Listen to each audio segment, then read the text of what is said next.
Assalamualaikum warahmatullahi wabarakatuh. Halo teman-teman, ketemu lagi bersama saya Rahmat Ghazali, peserta Latsar CPNS Universitas Sulawesi Barat tahun 2022. Di sini kita akan membicarakan podcast mengenai penerapan sistem merit di Indonesia.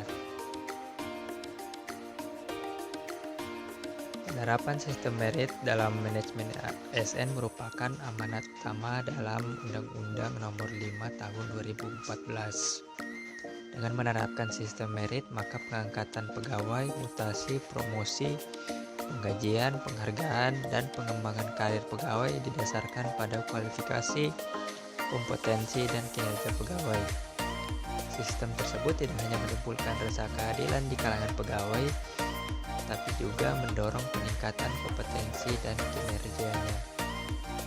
Dalam Undang-Undang Nomor 5 Tahun 2014 ini mengamanatkan sistem merit dalam kebijakan dan manajemen ASN. Kebijakan tersebut diambil karena adanya latar belakang yang pertama itu rendahnya tingkat efektivitas penyelenggaraan pemerintahan, terutama dibandingkan dengan negara lainnya di Asia Tenggara. Kemudian maraknya praktek spoil system dalam manajemen ASN, di mana jabatan diberikan kepada pejabat yang ada hubungannya dengan partai yang berkuasa. Dan yang ketiga, tingginya tingkat pelanggaran terhadap asas netralitas oleh pegawai ASN.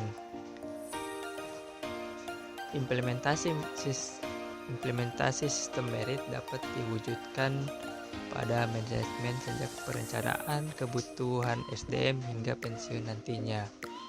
Dalam kondisi ideal, penerapan merit sistem ini dapat digambarkan sebagai berikut. Yang pertama, dengan penyusunan dan penetapan kebutuhan. Pada aspek penyusunan dan penetapan kebutuhan, merit system dapat diterjemahkan oleh instansi dengan membuat perencanaan kebutuhan. Kedua, dengan pengadaan. Pada aspek pengadaan ini, merit system salah satunya ditunjukkan dengan mekanisme rekrutmen yang pegawai yang terbuka, transparan, dan kompetitif. Kemudian pengembangan karir. Dalam sistem ini dapat berupa kebijakan atau program pengembangan karir berdasarkan hasil pemetaan talenta melalui asesmen, analisis kesenjangan kompetensi dan kesenjangan kinerja. Kemudian promosi dan mutasi. Pada aspek ini diwujudkan dalam bentuk kebijakan yang objektif dan transparan berdasarkan pada kesesuaian kualifikasi, kompetensi, dan kinerja dengan memanfaatkan talent pool. Kemudian yang kelima itu penilaian kinerja. Penetapan target kinerja, evaluasi kinerja secara berkala dengan menggunakan metode yang objektif. Kemudian penggajian, penghargaan, dan disiplin, di mana hasil penilaian kinerja dan disiplin dengan membayar tunjangan kinerja dan memberi penghargaan kepada pegawai serta melakukan penegakan nilai dasar kode etik dan kode perilaku. Dan yang terakhir itu jaminan dan perlindungan, di mana program perlindungan untuk pegawai di luar dari jaminan kesehatan, jaminan kecelakaan kerja, dan program pensiun yang diselenggarakan pemerintah nasional, serta menjamin kemudahan pelayanan administrasi bagi pegawai. Untuk menjamin sistem merit ini dilaksanakan sesuai ketentuan, maka dibentuklah Komisi Aparatur Sipil Negara atau disingkat KASN yang dibentuk untuk melaksanakan fungsi pengawasan terhadap pelaksanaan norma dasar ASN, kode etik dan kode perilaku pegawai ASN, serta penerapan sistem merit dalam kebijakan manajemen ASN. Komisi Aparatur Sipil Negara ini diberikan kewenangan untuk mengawasi setiap proses seleksi terbuka bagi pengisian jabatan pimpinan tinggi. Di samping itu, KSN juga berwenang untuk menetapkan apakah suatu instansi sudah menerapkan sistem merit dalam manajemen ASN di instansinya sehingga dikecualikan dari pelaksanaan sistem terbuka. Berdasarkan hasil penilaian penerapan sistem merit pada instansi pemerintah yang dilaksanakan oleh Komisi Aparatur Sipil Negara atau KSN pada tahun 2021,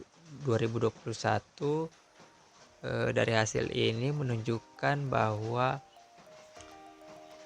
dari kementerian hasilnya bahwa ada 12 kementerian memperoleh nilai sangat baik, kemudian memperoleh nilai baik adalah 11 dan kurang adalah 1.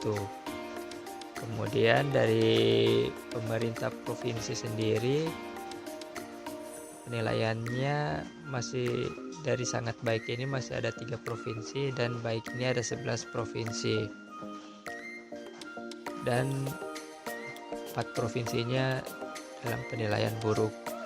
Kemudian dari pemerintah kabupaten atau kota ini yang mendapatkan nilai sangat baik ini ada 6.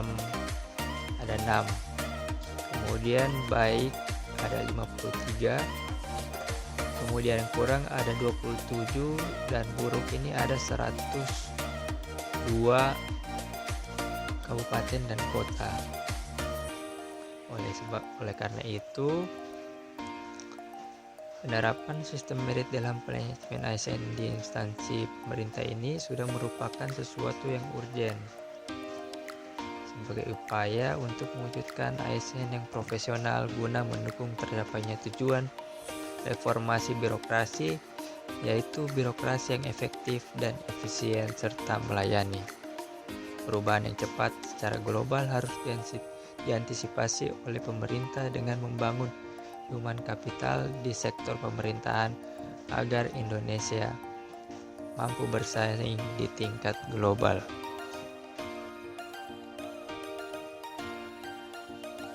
Sekian dan terima kasih. Sampai bertemu di video selanjutnya. Wassalamualaikum warahmatullahi wabarakatuh.